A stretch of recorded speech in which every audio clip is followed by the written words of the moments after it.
Hey there. Woke up this morning a little bit upset from the reading I had done online. We have a 2010 f150, the air blend door actuator that controls hot to cold has managed to fail at just about 100,000 miles. Go figure, by Chevy. But hey, I wouldn't make a paycheck if it wasn't for Ford, right? You look around online, there's a lot of information about the dual zone climate control, which is I'd imagine a more intricate system. There's going to be more actuators to control different sides at different temperatures, so on and so forth, and yada and yada yada. Like I said, that's the only information I found, and most of that says you're going to be tearing the entire dash out to access this motor or this actuator. I decided let's just go ahead and start diving in, because from the schematics that I seen, it looked like it's pretty much right behind the radio. Sure as shit, pull the radio out. There it is, right there. So, that's it. I'm going to go ahead and point to it, because I know my phone sucks. Right here, this is our actuator. Now, the front bolt is extremely easy to access. No issues there. But on the back, you've barely got any room here to wiggle your fingers in, or a wrench for that matter. And all of my 1/4 inch 5/16 were just too small or too long to fit in between this bracing and the bolt itself. So I had to improvise. Now let's just start from the beginning here. Your first step's going to be to remove this small rubber flap that sits right up here. All right. When you remove this, there's going to be these 2 bolts. Okay, that holds the radio in. You go ahead and pop those out. I think they're 5/16 or something of that nature. So you rip them bad boys out. Put them aside, safekeeping. The next thing you're going to need to do is you need to remove these vent bezels. Now, this one is really difficult to get completely out because it sits behind the airbag face.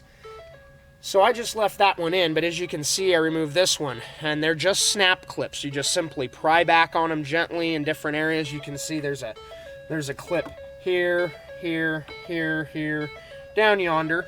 Once you get this one off, and you've got this one pried back enough, the radio face just clips in. As you can see, you got, your clips here and there.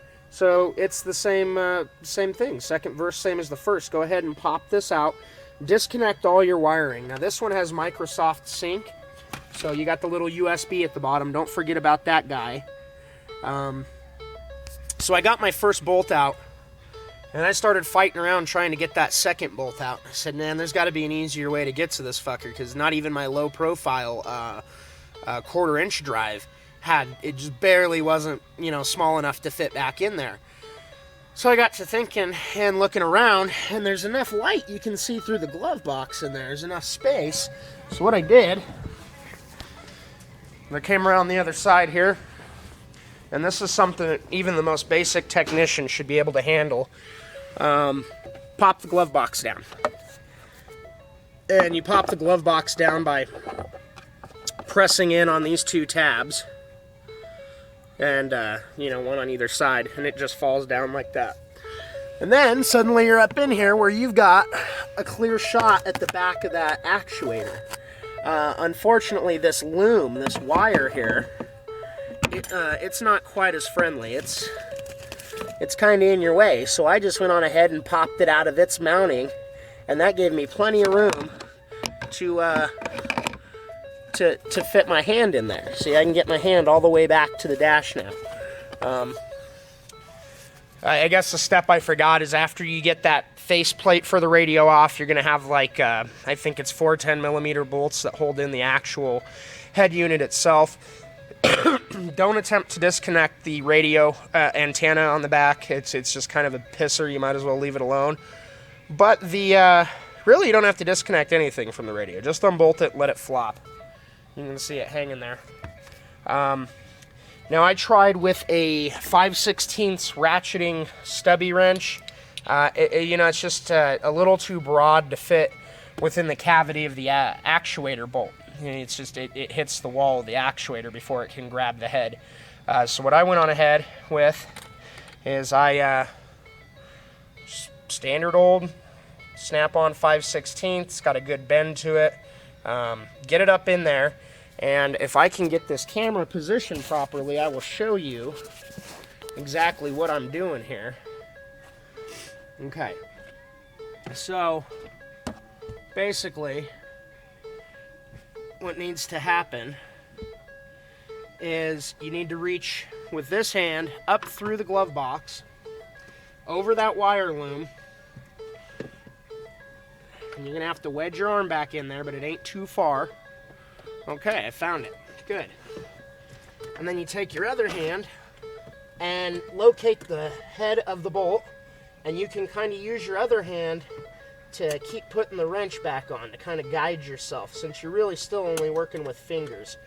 And it seems to be coming out pretty easily, actually, which is super cool, because, you know, everybody makes this out to be a terrible job, and I don't know if you guys watching this do this for a living, or if this is just your personal truck, but either which way, you know, if you're on commission, this is going to make you a bit more money. Actually, a lot more if this is an all-day job. I don't know what it quotes at, 8-9 hours or something like that. It's ridiculous. So you can make all that money by doing it this way.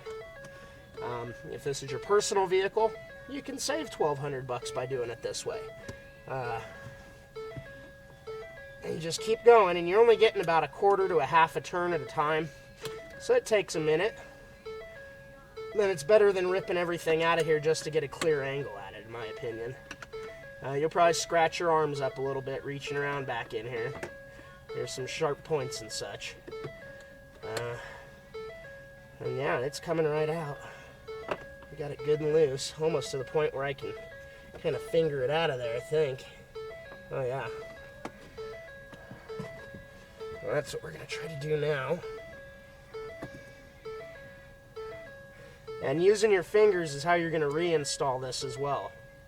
Because you got to get this back bolt started. Voila, there it is. Okay, now I'm going to run around to the other side of the vehicle, and we'll hop back in.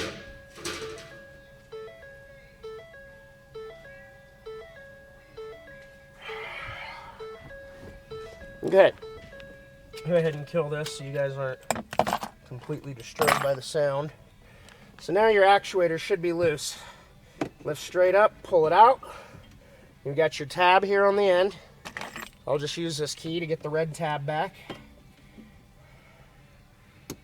Okay, red tab's back, hit your button, disconnect, and you just saved yourself a shit ton of fucking money. That or you earned yourself a lot of money. Again, I really wanted to make this video because there's a lot of videos out there for the dual zone climate control. There's not a lot of videos out there for the standard climate control. So hopefully this puts a little more information out there. Nobody likes a Ford, especially when they put shit in stupid places. Well, let's be realistic. Everybody puts these things in stupid places. You don't really have a choice. Yeah, I really hope this helps you guys. I know it helped me. I've been at this for about 30 minutes now, and I've just been filming for the last 8. So, not bad. Go ahead and I'll end this video, and I'll get everything ready and set up, and I'll start up for a new video of reinstallation. Thanks.